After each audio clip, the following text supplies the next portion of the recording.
Hey there, I'm Greg Finn. And I'm Jess Budd. And it is officially Marketing O'Clock here on April 5th, 2019. Remember, you can catch our famous Friday news shows each and every Friday morning.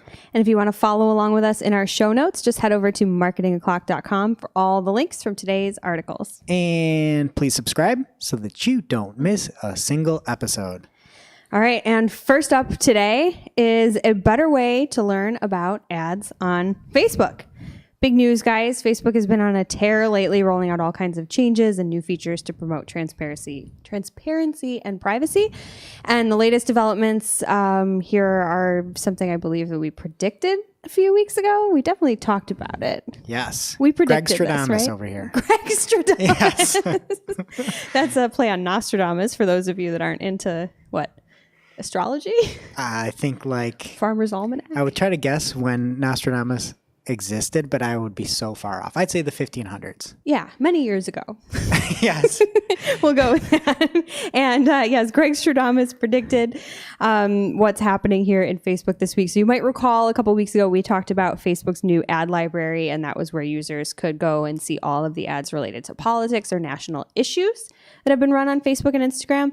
And the news this week is that the library is now not limited to just political stuff and national issues, but to all ads for all pages. So again, you can see creative information on spend and the audiences that the ads are being served to. So if you want more information on Jaspers Market, folks, you got it. And that is my favorite thing about any Facebook announcement. As any of you loyal listeners know, I'm a big fan of the hypothetical Jaspers Market that Facebook uses.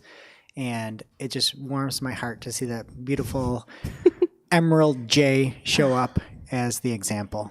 I really wish it was an actual place because I bet it would be awesome. Would you go? Oh, 100%. What do you think they would sell?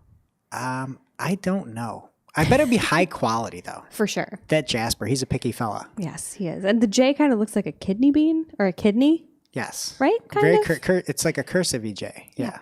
Like a dual bean. And I'm a big bean guy here. I know. So go to Jaspers and get some beans. And back to reality here, they're also going to be adding more information in this library about pages as well. So it's not just the ads that are being run by the page, but you can dig into information about the pages too.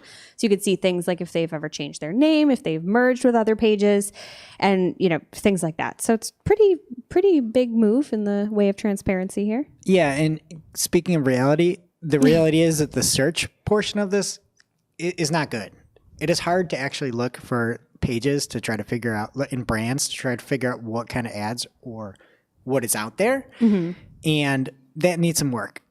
Search has always been a struggle on Facebook, and it still is here. Yes. But it is cool to that last point you made about seeing if some brand has changed their page before, because you used to be able to do that. I've done it. You get a page to you make it something awesome like if you like chocolate or something like that. Yes, and then you have 200,000 people that follow the page or like the page, and then all of a sudden change the name to the chocolate hating page, and then all of a sudden you make all these people change. So you can now see all that at the surface. Well, that's very misleading because I like chocolate and I'd be mad if all of a sudden I didn't like chocolate anymore. So I'm glad that you can find that. And the good news, though, to your point about search being kind of a struggle, if you're actually looking at a page on Facebook, you don't even have to go into the library. There is now going to be a page transparency section. So you can just go and click into that from the page, and there's a link there to the ad history as well if you want to see it, but you can see things like that right there. Yep. And this is what is truly going to spur change, is the transparency. It's not to say, hey, you can't advertise this. You can't put this towards a certain group. What is going to, in my opinion, make change occur is bringing all this to light so that you can look it up and say, oh, you're doing this and this is wrong. Yes. Yeah. And that's what it really all boils down to here is accountability as marketers and as brands. I mean, we need to make sure that not only are we adhering to policies, but that we're doing things that if the public knew we were doing them, we're okay with that. You know what I mean? We shouldn't be sneaky because everything we do can now be seen. So Facebook put it like this. This is a quote from them. Shining a brighter light on advertising and pages on Facebook holds us and advertisers more accountable, which is good for people and businesses. Absolutely. And that transitions nicely into the next article this week called Why Am I Seeing This? We have an answer for you from Facebook as well. And there's 2 more new things coming out from Facebook's standpoint. And the first is a new tool called Why Am I Seeing This Post? And now with any post, if you are confused as to why it's in your news feed, you're going to be able to click on this and see why the post is being showed to you. How in depth did you look at this article? And the imagery specifically. Oh, the images I did not look at. Okay. Yes. You're really going to enjoy this because the example post that they had, you're seeing an image because you're friends with Eric Chang, but also because you're a member of the Woofers and Puppers group. I did not see that. That might be a reason for me to come back to Facebook to get on these woofers and puppers and see exactly what's woofing and pupping over there. Is that a word? Pupping? I think so. It is now. I'll have to consult the dictionary. But anyway, with this new tool, you'll be able to hop in and allow you to see first, which means you get notification. It's not a notification, but it'll rise to the top of your feed if you've saved a page or a person to see first. Unfollow, you'll be able to see your newsfeed preferences and privacy shortcuts. And admittedly, I didn't look at the pictures, but I did watch the video in the article. And it's funny because when I was going through this, I was thinking to myself, yeah, like people our age tend to generally intuitively understand why they're seeing things. But then my parents are like bewildered by the feed. They're like, oh my God, all this related content popped up. And they don't use those words, but you know what I'm saying, right? Content. Related content. This looks like spawn con to me. Exactly. Like they're picking up on the fact that Facebook knows what they like, but they don't really understand how it works. And I thought it was great in the video that the Facebook rep that was talking about the feature and how they developed it, she referenced that. She's like, yeah, so my mom will call me and be like, why am I seeing this? And I have to tell her, Mom, you liked this page. And I just thought that was funny that this is a feature for our parents. So this is a feature for those non-tech savvy folks out there. Yes. And another feature coming is more context on ads. And we talked about back in February that we are now going to be able to, as Facebook users, see that we were uploaded to a custom audience, that somebody had that email and either the page or with a partner, and the partner name had uploaded your email or mobile number, and that's why you're seeing the ad. You're now going to be able to see when somebody did it. So if you're like, why am I seeing this all of a sudden right now? And somebody did use your email or your personal information, you'll be able to see when it happened, who did it, and that's creepy. That is creepy. And I'm not up to anything bad at all, but I worry about that. Wait, what are you worried about? I don't know. I feel like people are going to be like, oh, I haven't, haven't interacted with you in a while. And you might have been on the list for a while, but maybe I just started running a campaign that used it. So at least I guess it's good that they can see the date because they can see that they've been on my list for a while, but the ad is new. I don't know. Yeah. I don't know. To me, again, it's a whole nother layer of transparency towards seeing why, what, how, and everything, even when now, it's right. It's like, hey, this happened at this time. Which and I'm not saying it's a bad thing. I worry about people's perception of some things. I agree. I agree. I don't know. Okay. And what do we have lastly here in our main news, Jess? Lastly, this comes to us from Bing, and it's hot off the presses, like 2 days old news here. So I guess it's lukewarm off the presses. But it's a new ad extension that is exclusive to Bing ads. Exclusive. Wow. Yeah. This is like a first. I didn't want to say that because I wasn't sure, but it is, right? One this big, this is a pretty big one. This is a big one, and this is a good one. So it's called they are called Action Extensions, and they'll allow advertisers to highlight a clear call to action on your text ads to entice customers to immediately click and drive them to your website. Basically a CTA button that they're adding to your text ads, which is absolutely wild to me that nobody thought of this before and that Bing is doing it. And it's not terribly ugly. It's admittedly better looking on mobile. It kind of looks a little, I don't want to say hack on desktop. It's not super pretty on desktop, but it's very nice looking on mobile. And the only caveat here is that you have to choose from predefined options. So they have things like browse or reserve, which were the examples that they used, but those aren't terrible. And they also have 70 options available, which is way more than I've seen. 70? Yeah. Facebook has like 6. Yeah.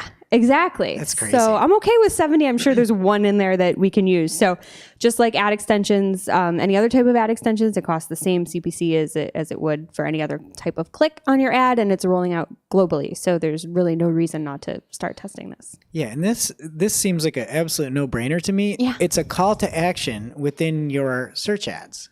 Like this is like steroids for your search ads. It really is. I don't understand why anybody wouldn't use this. I like this. I can't see somebody else like Google adopting this because everything they do is like it's supposed to be a little bit more universal now. That's I feel true. like, and like they try to put you into search and display campaigns and have responsive everything that have buttons already. So yeah, you're right. And it's not like any organic listings out there have this button. So your ads are actually going to stand out, but in a way that's not gross to people, hopefully. So I'm excited. I'm going to try it ASAP. All right. And I was wrong. We have one more piece of news here today. Oh, and it's not really like an article. It's a recap from something that just happened yesterday, the Snap Partner Summit, which, by the way, has the absolute coolest badges. They've got a badge. You put it up on Snapchat, and your little Bitmoji will jump around the badge. And it's you like crawling around a badge and like hanging on and all this stuff. It's really cool. I thought you meant like physical badges that people attending the conference got to wear. I thought they just had like sweet It is. ones. You have a physical badge. Oh. It's augmented reality where you have a physical badge. You hold the phone up and then all of a sudden it's you on your badge like swinging around. Okay, that makes a lot more sense. I'm glad you cleared that. It's really cool. We'll put a link to like a Twitter or something about it. Yeah, that's cute. I want to see it. Okay. So there's a whole bunch of things launched yesterday. And first up was a Mario Party style multiplayer games platform. Because when you're snapping, you might get bored in between your snaps. So there's now called Snap Games platform. It allows you to play real-time multiplayer games while texting and talking with your friends. Whew. I was getting real bored on Snap there for a while, and I thought it was hard to, go between games, but I can just do everything now in Snap. All in one. Sounds exciting. Yes, it's likely powered by the acquisition of pretty great Australian game studio, and they built Bitmoji Party, which is like a Mario Party style mini game fest. Mario Party, by the way, was the best game ever. Have you ever played Mario Party? No, I played regular Mario Kart by myself. Mario Kart is good. Mario Party is great. Is that like, do you need friends for that? Yeah, that's the only hard part. Yeah, didn't have that. You gotta go make friends first. You need friends and the internet, probably. Okay, so we're gonna go to our resident Snap expert here, or at least user, I'd say. Because you can't be a Snapchat expert. Who is? I don't know. I'm sure there's some influencer out there. Anyway, Hope, our Gen Z sound engineer, will you play Snap games in between your snapping and chatting?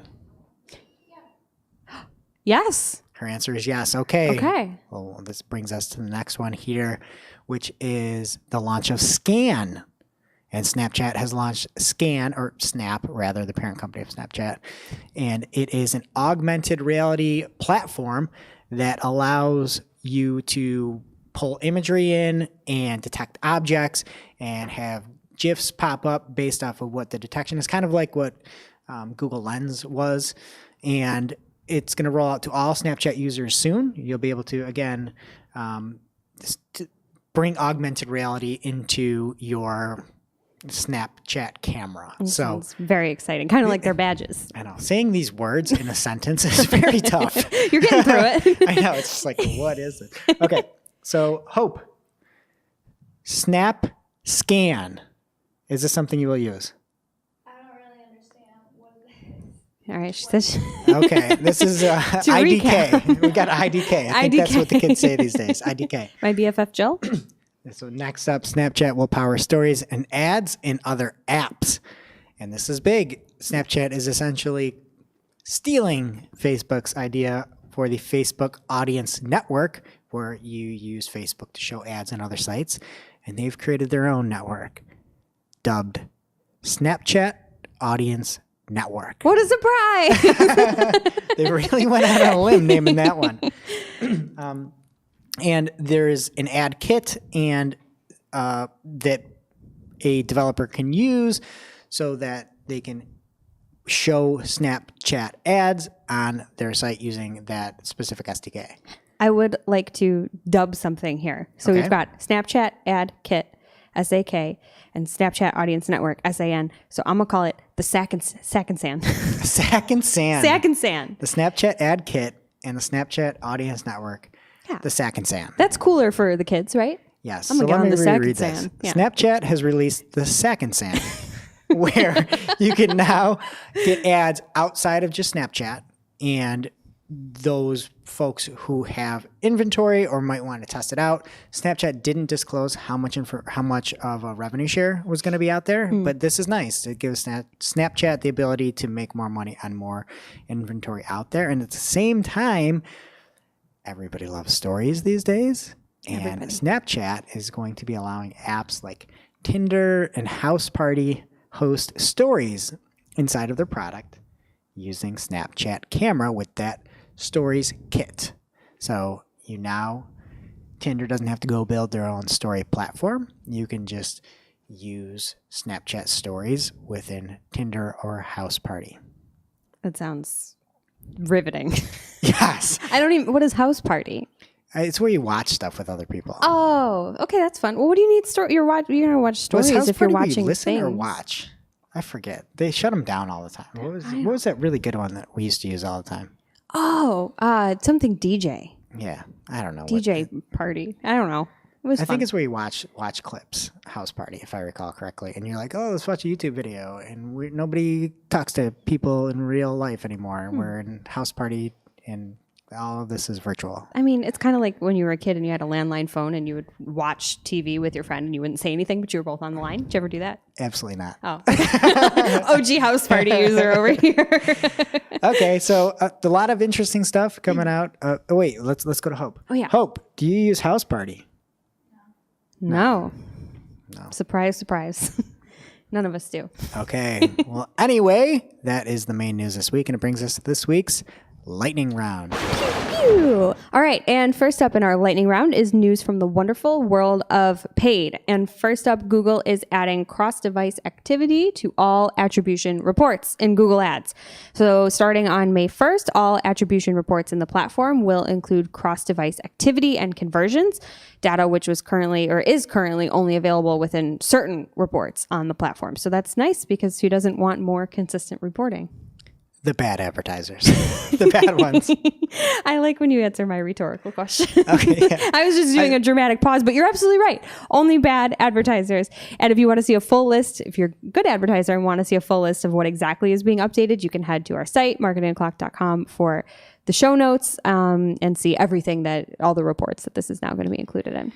Yep. And this will keep everything consistent so there's no disruption in reporting across everything, but the bad news is that this is not retroactive. So it is as of this week, as of May 1st, rather. May 1st, yeah.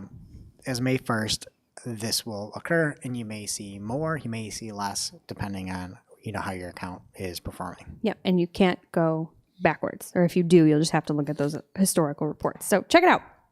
And next, here in paid news is an article from Adweek, and it's called New Pandora Report Aims to Measure Uncounted Ad Impressions from Group Listening.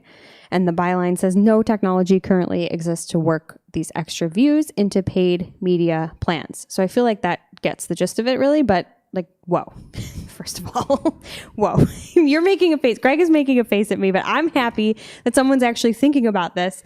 And according to a report from Edison Research and Carrot, they did for Pandora, 37% of Pandora's ad impressions go uncounted due to the inability to account for multiple listeners on a single stream, which makes sense. Sometimes there's more people in the room than one, but if they can't account for it, how do they know it's 37%? Exactly. That's my whole point is it's Pandora. And Pandora, you're out there trying to figure out how many people are in certain rooms to account for all these different things. How about trying to get more actual users, right? That's Pandora's problem, not trying to unaccount, that they have unaccounted people listening in this living room here. That's probably a fair point if you want to just look at this from Pandora perspective and this report in general or tool that they're working on. But I think the bigger thing here for marketers that's important to think about is, I mean, there's other streaming platforms, and you think about even, like take it out of audio and, Spotify and Pandora, but look at, YouTube. And if it's somebody that's just watching on their computer versus somebody that's watching in their living room, there are other people in the room. So the big takeaway that I got from this article anyway was just the co-listening that they talked about just as a thing is interesting, and people should be aware that it's happening, and it can be happening in different environments like a birthday party or a car or even an educational setting, and those are obviously very different places. So just something to think about when you're working on your ad creative and doing some of your targeting. But yeah, as far as Pandora is actually concerned, to me, that's not the biggest piece of news here, even though that's what they're focusing on. Yeah, I understand every single thing you said, and it's all correct. But it's all, who cares? That's like, what are we doing here? Yeah. I get it that you're like, oh, we're not getting every single person here. TV might not be doing all these things. That is par for the course. That's what happens when you choose radio. You're going to miss a lot of people. You're only going to be able to see X amount. I don't want to have to pay for these 37% of people that may or may not be in the living room listening along with this other account. I don't want these things. I don't care about these things. Pandora, go get me more accounts. That's what I want to do. And to your point, when I'm browsing the internet with a buddy on the same computer, that's 2 impressions on that display ad, and I don't want to pay for that either. So I guess you can really look at anything that way, and maybe we just shouldn't. You're right. Okay. And when are you browsing the internet with a buddy? I just made that up, but I'm sure it's happened. Like my mom's like, come look at this hotel. And then we both see an ad for the shoes. She sounds like that. Yeah. You know what I mean? Maybe she was looking at cute shoes and now I'm going to go buy them and she didn't. And whatever. Okay. I don't know. I'm just trying to think of real world examples. I got none. Exactly. Point made for me. Oh, you're right. I'm sorry. All right. Well, what's going on in non-paid? All right. In non-paid, my first article, I loved. Absolutely loved it. From Digiday. Max Willens created an article called Social Used to be 30%. Now it's 10. Candid Thoughts of Publishers. And to start this, apparently publishing leaders gathered at Digiday's Moguls and Publishing Summit in Vail, Colorado. Behind the veil. Maybe that's why they chose it, because we're going to get to this in a second. Cute. And they wanted to hash out the challenges facing digital media. And it was held under Chatham House Rule. What is that? First off, I thought it was a TV show that I missed. Like, hey, it's Chatham House Rules, I think that's Cider House Rules. Was that a movie? I don't know. I just thought, like, hey, maybe I was really out of touch, but I wasn't. No. I was actually in touch, I didn't know what Chatham House Rules were. Here's what they are. When a meeting or part thereof is held under Chatham House Rule, participants are free to use the information received, but neither the identity nor the affiliation of the speakers nor that of any other participant may be revealed. So it's secret meetings. Secret meeting. But here's the thing. One person was already identified. What? Max Willens of Digiday. What a whistleblower. And so there are a few things that he pulled out from this meeting that were interesting, where he said, and this was in regard to Apple News specifically. So you can be on this Apple News bandwagon, or you're off and you're not included. And what they said is, it wasn't a close call to not participate. We value nothing more than the relationship with the subscriber. Ouch. And that's cool. Just hear people like give that unsolicited advice without potentially getting the smackdown from Apple. So I thought that was interesting. Another thing from Google and Facebook's priorities was that the SERPs have changed tremendously over the past few years. Today, you're seeing pages where 40 or 50% of the results are Google's. It's very worrisome. Something else too, though, that on the flip side of that, because that is worrisome, but there were several comments, and I'm paraphrasing here, but several comments about how Google cares more about its users and, looking at things in the long term, whereas Facebook only cares about itself and what matters from week to week. So people are on both sides of the fence, I think, with Google, but pretty hard on Facebook. Yes. And there was also a social mention here where it said we used to have 40 social media people across our brands. Today, we have 22. Social used to be 30%, and this is where it should be like of our traffic. Mm-hmm. Now it's 10%. That's what we all need to do. You can't rely on any of them long term. They're saying, hey, cut your social people. There's no organic social coming through. Unfortunately so. But Lots paid. So I think the biggest takeaway here was I just love Chatham House Rule. It's cool. It's cool. I like that. Yeah. And this feedback, read the article because there's a ton of stuff in here that is really, really, really interesting. So check it out and more Chatham House Rule, please. Yes. Next up is an article from Google Webmaster's blog called User Experience Improvements with Page Speed in Mobile Search. To help users find answers to the questions faster, and this is from the article, Google says, we included page speed as a ranking factor for mobile searches in 2018. Since then, we've observed improvements on many pages across the web. So first off, I'm like, what? Okay. So you got improvements. All right. Because of an algorithm change you made. Okay. And I'm instantly dubious to the rest of the article. But they said for the slowest 1/3 of traffic, the user-centric performance metrics have improved from 15 to 20%. In 2018, and that is in between 15 and 20%, where there was no improvement that they say in 2017. Okay. And thanks to the speed improvements from webmasters, we've observed a 20% reduction in the abandonment rate for navigations initiated by search. So all this is to say that the web has gotten better in 2018, and it seems like Google is saying it's because they changed their algorithm. Yes. Is that how you read that? That's how I read that. And I wrote in my notes that it was like Google was saying, you're welcome, internet. Like, that's how I read it too. Right? And I hated it. And it's like, hey, if you think that it is better for your algorithm and better for your product, yeah, show sites that are speedier. Don't be like, hey, I want the internet to be faster, bro. Let me just put this thing into effect. And we're so good that the internet's going to follow suit. And look, the internet's 20% better. Thank you, internet, or you're welcome, internet, or whatever. Thank you, and you're welcome. Yeah. I don't know. This goes kind of against. I mean, if we're following CHR here, or Chatham House rules, I mean, we can say how we really feel, I guess. Wait, I already said my name. Oh, Greg Finn and Jaspers. This is how we feel. Okay. Take that. I don't know. It's just interesting that there were all those nice fluffy comments about how Google cares about people, and then Google just goes and talks like this. I just don't like the framing of I it. agree with you. If they didn't explicitly say that they made the internet better. No, but it read that way. Yes. And it's like, no, make your updates to do better results for people, right. Not to try to change the way the internet works because you think it's better that way. It's just, I don't like that. All right, next up, Google's link shortener is officially dead. And this is an article on Android Police, one of our favorite URLs, by Corbin Davenport. And Google's link shortener, Google or goo.gol. I mean, did it choke to death if it's officially dead? Because that's an awful, so. It sounds like some water going down the wrong pipe. Yes, but that is no longer an option on Google to create new shortened links. And I, for one, couldn't be happier.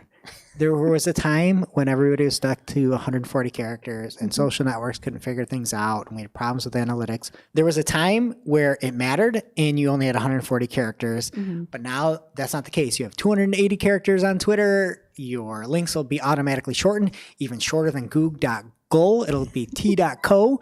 And there's no need for shorteners for the most part for anybody, anywhere, anytime. And you can't even see where you're going half the time with it. I don't click on shortened links. And good, Google got rid of this. They will still be honoring where those links are supposed to go to, which is nice. Who knows for how long? I've seen many link shortener go away, notably Tiny Pick, Clam, KL.am, Zima, ZI.ma. That was a real one. Like it was the a beverage? joke one. Yeah, Zima? like the beverage. It was a joke one. So again, this at some point may go away, might not, but everybody that was all in on Google, good luck now. Find something else to do. All right, peace. Google. All right, next up from Josh Constantine of TechCrunch. I love the name of this article, and it's called For Snap. Snapchat tries status location check-ins. And Snapchat is testing something called Status, where you have an option to share your Snap Map, which is a Bitmoji depicting what you're doing at a certain location. So I can share the fact that I'm eating pizza at a pizzeria with my Bitmoji on my Snapchat and do whatever I feel like I'm doing in real life. That's just what I'm going to share. It doesn't have to match your Snap Map. That's the cool thing. So I don't know. It just... brought me to the good old days of everybody trying to become mayor of places. Something I never did, by the way. You didn't do that? I think I might have checked in a few places, so somebody might go back and look. But no, I don't think I was ever. I don't know. I don't think I ever was a mayor of something.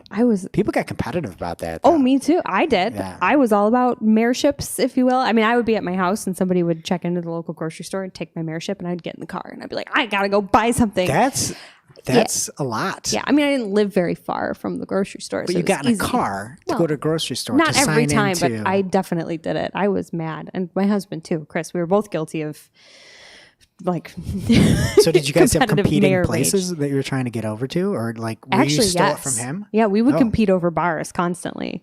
Wow. And we would always go there together, so it would really just be like who checked in Yeah, first, that's and then like- you'd steal it back. But it was a heated competition.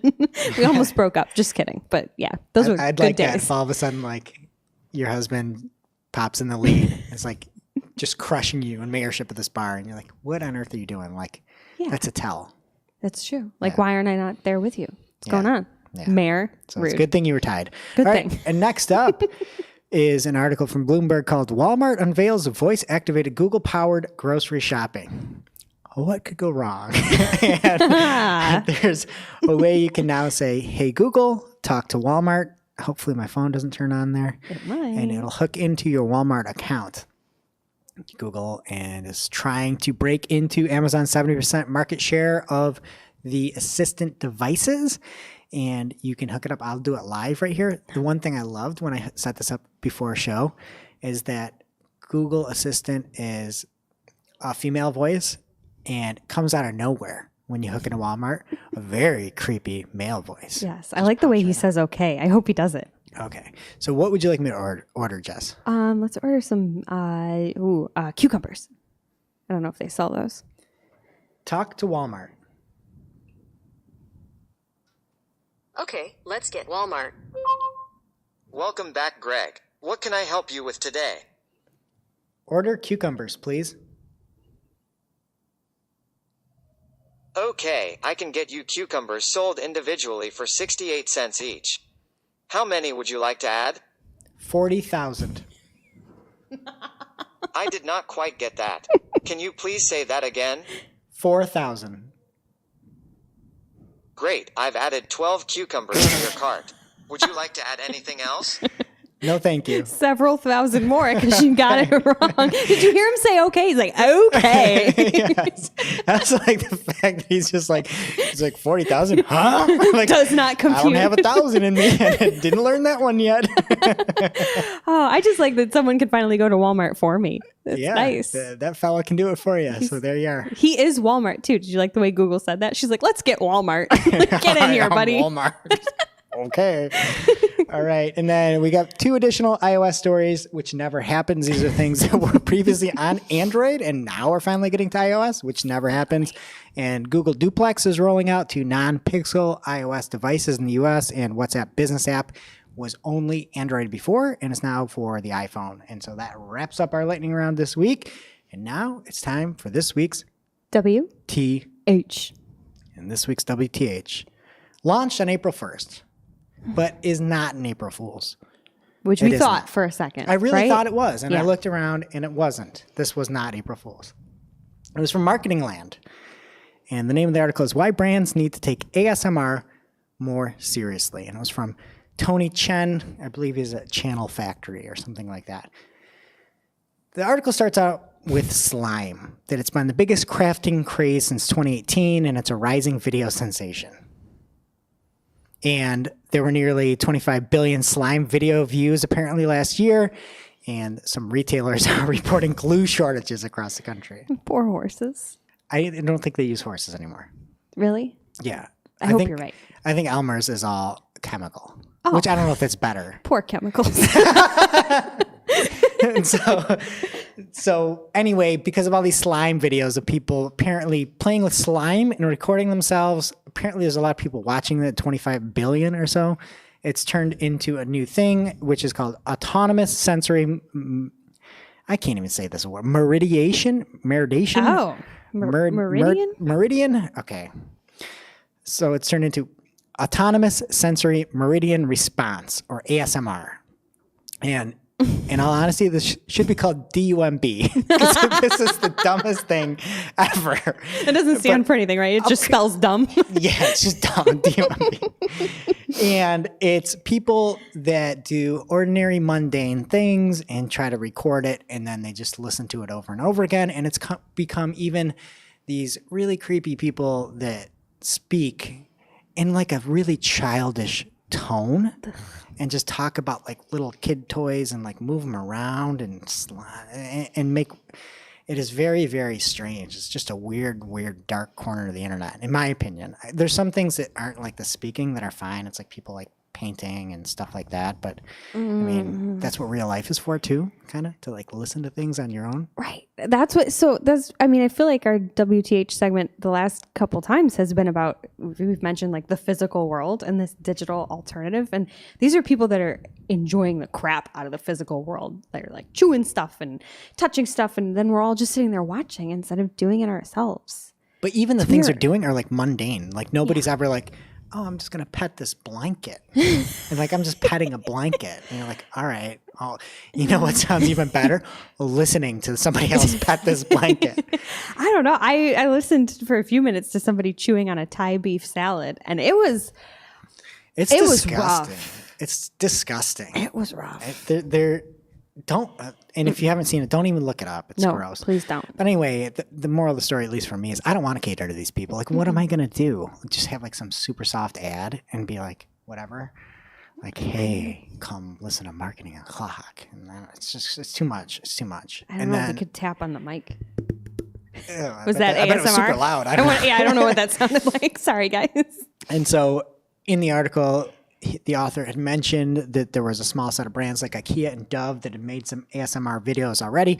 I hopped up and I was like, oh, let me check out this IKEA video because they usually do good stuff. And this is weird if it's not good. It was interesting. I liked it. You did? On the right. I mean, I don't like the video itself, but from all the other creepy stuff I saw and salad eating and people playing with Ninja Turtles and all this creepy stuff, somebody actually folding clothes and using a product, I was like, okay, I get this from a brand's standpoint. Yes, but it was all the woman like setting stuff up, and then she's like, okay, now listen to this sheet be perfectly smoothed out. Okay, well, she talks for like 45 minutes, and then the smoothing of the sheet was not even like 2 smooth motions. It wasn't enough. It didn't give me what I wanted. It wasn't smooth enough. Okay. And then they cut to like a perfectly smooth sheet. I felt cheated and I didn't even care. Okay. Well, apparently you're with Tony, I believe, because he said, well, and in the comments, the IKEA ASMR video comments was the fact that everybody's like, who's your favorite ASMR artist? And they're like, mine, IKEA, LOL. And like, they got really good comments. People are like, I love, like, this is cool. But apparently for Tony, they said that these are not genuine attempts to be part of the trend, but rather were created as tongue-in-cheek cultural references. I was like, dude, how can you get more ASMR than folding sheets and stuff? You can't. Well, Thai beef salad or whatever. So, anyway, don't listen to this article. No. It's terrible. And if you're a brand, don't whisper creepy things into a microphone and act like a child. No, because I don't think anyone... Don't eat with your mouth open on a microphone either. So get that out of here. We need a new segment called Get Rid of It. Get rid of it. Get rid of this. Get rid of it. Go out and play. Go out and touch things yourself and listen to things. Yeah. And now for this week's Cool Tool. And our cool tool this week is sheetlist.net. And it's a free index of popular templates you can use in Google Sheets. Why? Because according to their site, life is poop emoji without sheets. They used the poop emoji. I didn't know how to say it out loud, so poop emoji. I think you did it right. I think so. It's in brackets in my notes. I don't know. But when I say index, I mean index. The site has sheets for every practical use case out there, and even some impractical ones. You can play Battleship if you want with battle sheets. Oh, that's cool. That sounds very productive. I mean, and they specifically say that you value your time when you download it. It's kind of cute. It's a sassy site, but I feel like it behooves us to talk about the real things that are out there because this is a digital marketing podcast after all. So aside from playing Battleship, There are tons of relevant sheet templates for us marketers. There's things that can help you with budgeting and project management. They've got social media report cards, hreflang generators, backlink checkers, and so much more. So there's a lot of really cool stuff. And if you have a wicked sheet that you've been dying to share with the world, you can actually submit it to the site and consider your civic duty done for the day. Be really helpful and collaborative with the other folks on the internet. So that is sheetlist.net. Go there. Lots of cool sheet to discover. I see what you did there. Tried not to swear, guys. All right. And that brings us to our must-read marketing article of the week. An article so in-depth, so detailed that we simply cannot cover it in its entirety here on today's show. This week's article comes from Onely, from Tomasz Rodicki of Onely. I believe this is like the former technical SEO portion of Elevate, who also has a podcast. And the name of the article is The Ultimate Guide to International SEO. And Tomasz does a great job breaking down the ins and outs with examples and case studies of international SEO and problems that occur and how to let Google understand your structure. He covers how to choose your domain structure, hreflang tags, how to implement them, some of the nuances and mistakes that come from that, which engines support which tags, tools, and more. So if you are dabbling in international SEO, this is definitely one to bookmark. Thank you, Tomasz. All right. And that does it for today's show. It is now officially not Marketing O'Clock. Remember, you can catch everything from the show on marketingoclock.com. Please be sure to subscribe while you're there so you don't miss a single episode. And we will see you next week.